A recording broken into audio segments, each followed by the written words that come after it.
Before I begin to start off filling in my eyebrows, I start off with a clean face, clean eyebrows, so that way when I'm ready to apply my brow wiz, everything will be nice and seamless.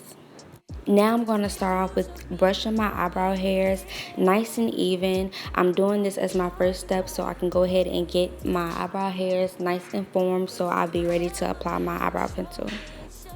It's important for you to use a spoolie or any type of eyebrow brush to brush through your hairs. Next, I'm going to use a razor and clean up around my eyebrows. This helps for your eyebrows to look clean and seamless, especially if you need your eyebrows waxed like me. I'm also going to make sure I get that unibrow because ain't nobody got time to be walking around with no unibrow. And I'm going to also make sure I get as well under the eyebrow.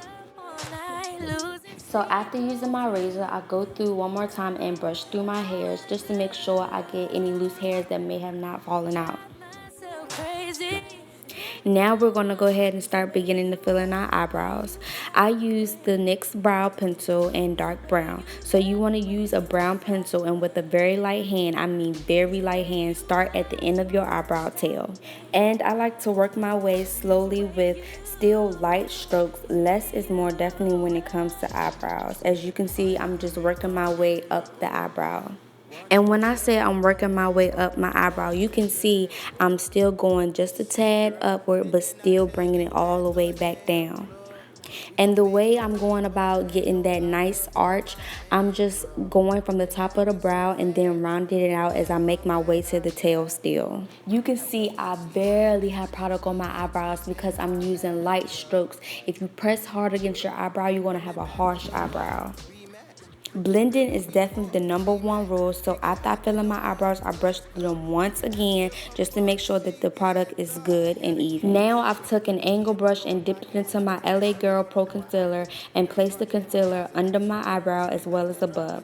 Do the same step to the other eyebrow as well. Now my concealer is 2 shades lighter because I like the way it looks once I apply my foundation, highlight all that good stuff that you won't see this time. But if for your next step, if you're going to go ahead and apply foundation, you can use 2 shades lighter or your exact skin tone. It's all about what you prefer. Concealer is going to be your best friend because it helps to shape your eyebrow the way you like, even if you mess up. I'm placing the concealer also on the top of my eyebrow as well, but you don't have to do this step. It's all about what you prefer, but I like the clean, seamless finish that it gives after I apply it and blend it out. I used my concealer and at the end I arched it around the eyebrow just so I could get that arched eyebrow effect. And that's how you will probably look after you have highlighted the top and the bottom of your eyebrow. And now I'm going back to my angle brush and pulling my concealer down to make it easier to blend for the next step. And using that precise angle brush to pull down the little bitty concealer that I can't get with the bigger brush that I'm going to use next helps because I'm clumsy and I mess around and mess up my eyebrows, so I like to use this step to help me. Now see, I just told y'all I was clumsy. You can see right there I just messed up, but I'll fix it in the next step. Now I'm going to use a sturdy point brush and blend some more. I told y'all blending is the key for these eyebrows. If you rise your eyebrows as if you're in shock, it'll help you to blend a little better. I like to first brush out the edges of the concealer and then continue to brush any other concealer that I might not get. But I feel like that's the best way to go about blending out your concealer.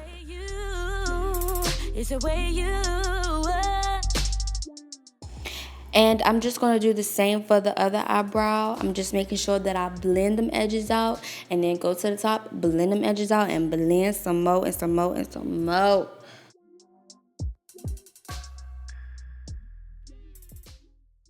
Do not, I repeat, do not go out the house looking like this. Your eyebrows are not done. You gotta blend some more. I told y'all blending is the key. Now I'm going to use what I call the lift and pull method. We're going to blend some more clearly because we definitely gotta get rid of all that concealer as much as possible. I'm using my finger and pulling my eyelid down to blend and pulling my eyebrow up just a little bit to blend better. This method right here has never failed me. It helps me to definitely get rid of all the rest of the concealer that I didn't even get to get the first time. I want my eyebrows to look natural as possible, so I'll take the brush and lightly brush upwards, just so I can get that natural eyebrow effect. You don't want a very harsh line in front of your eyebrows. That doesn't look natural. Now is the final step of blending, I promise. So I'm going to use my finger, which is the best tool, and what I do is press it around my eyebrow, and the warmth from your finger will help your eyebrow to look seamless when you're ready to apply foundation, if that's what you want to do, you know. By me using the warmth from my finger, it's helping everything to look nice and even and getting away any harsh lines that I may have missed. I like my eyebrows to look natural as possible, so I go back one more time with that brush and blend some more just to make sure that I have a nice finished eyebrow. And then you want to take your eyebrow brush and go through one more time and brush through your eyebrows just so that the product is nice and even. And what I do is, you can see I brush upwards and then I go and follow my arch downwards. That's just helping me once again to have a natural eyebrow. I forgot to mention I did use a lot of concealer this time than I usually do, but the less concealer you use, you won't have to blend as much, but blending is definitely the key still. I hope that this video was very helpful to you guys. Don't forget to hit the like button and also the subscribe button, and thank you so much for watching. See you soon.